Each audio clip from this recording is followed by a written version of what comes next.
everyone, I am Jenica. And I am Bianca, and we are here at the City Park.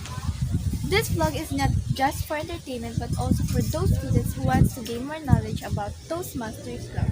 But before we start, I have a question to all of you. Did you know what intercultural communication is? If, if you haven't already guessed, intercultural communication refers to communication between people from two different cultures.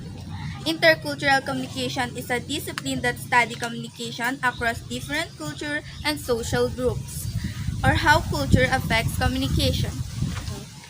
So here are a few of my classmates, and they will introduce themselves. And after that, I have 5 questions here, and I will ask them about these questions, and they will answer each question. So, let's start!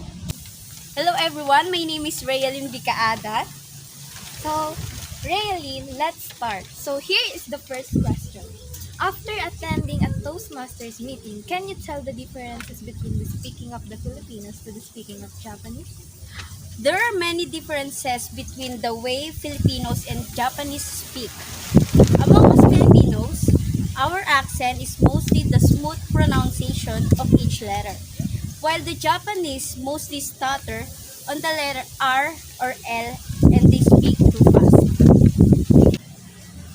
So, let's move to the next question.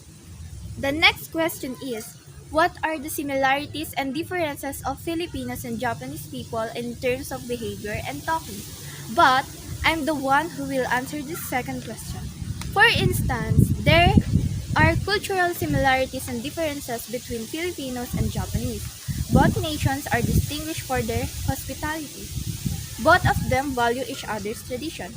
Filipinos are better at reading body language, facial expressions, and tone of voice because of their differences in how they communicate with others. And how do the Japanese communicate with each other? The Japanese emphasize a person's posture, tone of voice, and facial expression to convey their emotions. Since words can have multiple meanings, people frequently place more trust in nonverbal cues than verbal ones. So, okay, let's move on to the third question.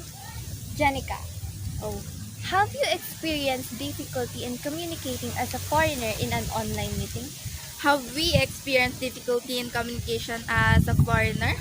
Yes, of course. We experience difficulty in communication because there's a lot of communication barriers that happen in online meetings. First is a mechanical barrier because we are using gadgets and internet to connect to others. But some of the members of this meeting have poor internet connection, so the message can deliver properly. Second, despite of that we communicate in one language, not all speakers are fluent in using English language.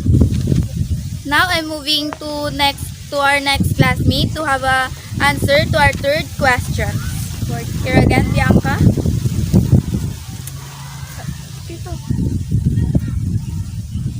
So, JC, please introduce yourself first. Hello everyone, I'm JC Altea N. Layaban. So, the question for you is, what are the cultural barriers that you think you need to overcome when communicating to people from across the globe, and how? The cultural barrier that I think I need to overcome in order to have a better communication is when it comes to language.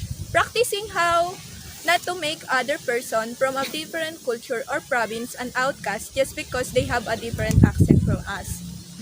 Through understanding and helping them, this cultural barrier will help be easily broken and may influence other people to do the same thing instead of making fun of them. Overcoming this barrier will make everyone deliver a clearer message or way of communicating. Additionally, it will help us the people be empowered and more engaged in interacting socially. So, hi guys! Hi guys! Now we're moving to our last classmate and we have last question for him. Okay, let's move on. Bye! Okay, we're here now for our last classmate. Okay, so please introduce yourself first. Hi everyone, I'm Christian Ken Ezekiel H. Pedraza. Okay, CK, This is for you, and this is the last question. What are your insights and feelings about the Okinawa Toastmasters experience and intercultural communication? For me, the Kotra Toastmasters Club meeting hosted by the Toastmasters from Malacca, Malaysia made me nervous at the beginning as I didn't know what would happen. I mean, I was not sure if I would be able to understand them while talking in English because of their accent. It was quite difficult to understand them at the beginning of the meeting, but as time goes on, I slowly adapt their way of speaking or their accent when speaking in English, as well as understand what they are talking about. Furthermore, the prepared speeches of the Toastmasters meetings, three speakers educate the student who attend the meeting. The first speaker, Mr. Sean shared his story, which was about the important events of his life that are relatable to students.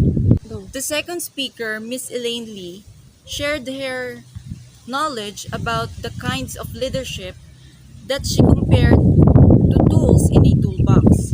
And the third speaker, Miss Cecilia Day, shared her thoughts on how people differ from one another and the different types of people. Hello again, and we're back. We already finished the 5 questions, and we have answered to those questions. So, therefore, we conclude that their speeches made us realize that we should appreciate the important people in every event of our lives. In addition, it reminded us that we should bring our leadership anywhere and anytime so that when we face a problem, we will be able to use the correct tool to solve the problem and help others with the same problem. Lastly, it also made us realize that the strength of the team is in each member, and the strength of the members is the team as well as the fact that each person is really different or unique in their own way and from each other. So that's all. Thank you for watching. Bye!